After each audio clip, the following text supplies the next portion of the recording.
মাছলি বাজার একটা উল্লেখযোগ্য বাজার। এই বাজারটা বলা চলে যে আমাদের এই অঞ্চলে বিশেষ করে মনু, ছৈল্যাংটা, করমছড়া, ড্যামছড়া, কচুছড়া, ছামনু সহ একেবারে কুমারঘাট অঞ্চল থেকে শুরু করে আমবাসা, এই সমগ্র অঞ্চলের মধ্যে একটা প্রসিদ্ধতম বাজার, প্রাচীন বাজার। এখানে জাতি উপজাতি উভয় অংশের মানুষ, ক্রেতা বিক্রেতা, তাদের মেলবন্ধন। এই সময়ে আমরা এই কর্মসূচি নিয়ে যখন আসন্ন এডিসি নির্বাচনের 4 প্রার্থীকে সামনে রেখে আমাদের প্রচার কর্মসূচি আজকে ছিল, আমরা বাজারে একটা মিছিল করি। বাজারের সমস্ত উপস্থিত যত নির্বাচক মণ্ডলী, তাদের আমরা এই প্রার্থীর সম্পর্কে পরিচিতি এবং তাদের সপক্ষে ভোট প্রদানের জন্য আমরা ভোট ভিক্ষা প্রার্থনা করে এখানে এসে সমবেত হয়ে একটা পথসভা আমরা সেখানে সংগঠিত করেছি। এই সভায় বিভিন্ন বক্তারা, আমাদের দলের প্রাক্তন প্রদেশ কংগ্রেস সভাপতি, প্রাক্তন বিধায়ক দিবাচন্দ্র রাংখল এখানে উপস্থিত ছিলেন, প্রদেশের সাধারণ সম্পাদক তরুণ সাহা, সম্পাদক আমাদের সত্যবান দাস, আমাদের বিভিন্ন ব্লকের ব্লক সভাপতিরা, 4টি এডিসি আসনের প্রার্থীরা তারা উপস্থিত হয়ে এখানে আলোচনা করেন। মূলত এই এডিসি নির্বাচন আদিবাসীদের কাছে একটা অগ্নি পরীক্ষা, কারণ সরকারে একযোগে শরিক দল হিসাবে 3টি দল শাসন ক্ষমতায় থেকে তারা সরকার একসাথে তারা পরিচালনা করছে, একই অঙ্গে বহুরূপ। তারা সরকারে বলছে আমরা একজোট, এডিসি নির্বাচনে ত্রিদলীয় প্রার্থী ময়দানে নামিয়েছে, একে অন্যকে দোষারোপ করছে, দুর্নীতি দায় একজনের উপর একজন আরোপ করছে।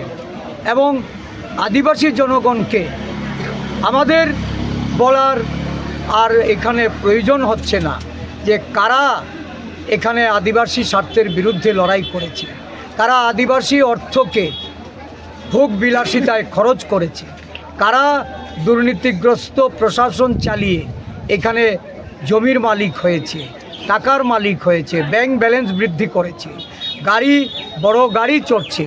এই ধরনের প্রশাসন আজকে স্বদলীয় যারা শরিক জোট তাদের মুখ থেকে বেরিয়ে আসছে।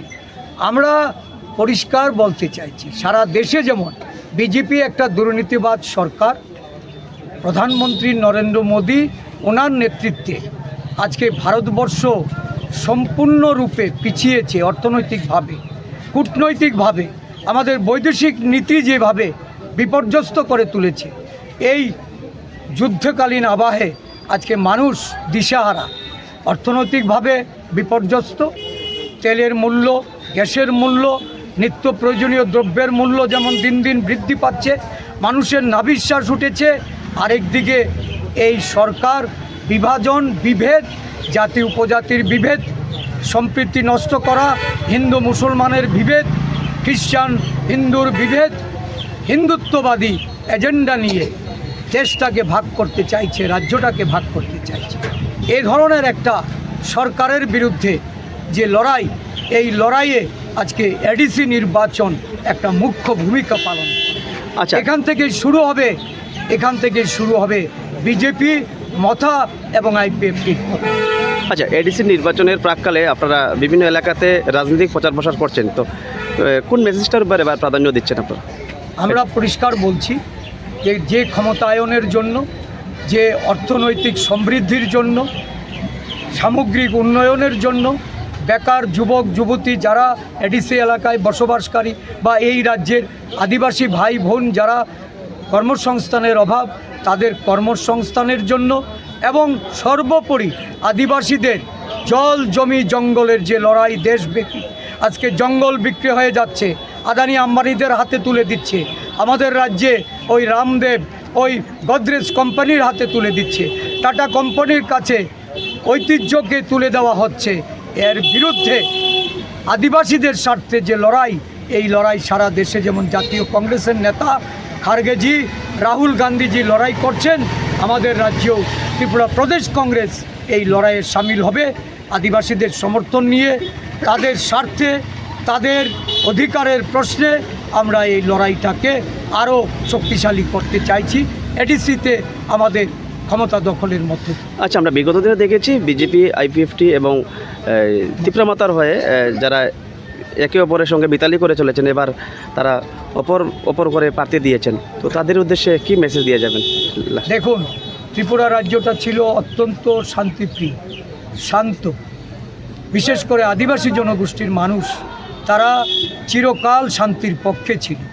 কিন্তু এই রাজ্যে গণতন্ত্রকে ধূলিসাৎ করে অগণতান্ত্রিক উপায়ে এই পাহাড়ি বাঙালি আদিবাসীদের মধ্যে এই যে 19টা তাদের যে সাবকাস্ট, এদের মধ্যে যে লড়াই বাঁধিয়েছে, এদের মধ্যে যেভাবে আজকে একে অপরের প্রতি বিদ্বেষে লিপ্ত হচ্ছে, আদিবাসী ভাই বোনদের তাদের প্রতি আমাদের আহ্বান থাকবে যে এই লড়াই বন্ধ করুন, শান্তি প্রতিষ্ঠা করুন, শান্ত শিষ্ট যে আদিবাসী ভাই বোনরা উন্নয়নের প্রশ্নে আজকে গণতন্ত্র পুনরুদ্ধারের আন্দোলনে সামিল হন। কংগ্রেস গণতান্ত্রিক ধ্যান ধারণা নিয়ে সারা দেশ শাসন করতে চায়। সারা দেশের যে কংগ্রেস দলের যে নীতি আদর্শ, এটা গণতান্ত্রিক সাংবিধানিক পরিকাঠামো রক্ষার, এই পরিকাঠামো রক্ষার্থে আমরা তাদের সকলের আমরা সমর্থন চাই। ত্রিপুরায় পুনঃ শান্তি প্রতিষ্ঠার লক্ষ্যে কংগ্রেস দল সমগ্র আদিবাসী ভাই বোন এডিসি এলাকায় বসবাসকারী মানুষের তাদের সমর্থন চায়। হাত চিহ্নে আমাদের যে প্রার্থীরা তাদেরকে জয়ী করার জন্য আমরা তাদের কাছে আমাদের দলের তরফ থেকে আমরা আশীর্বাদ চাইছি, আবেদন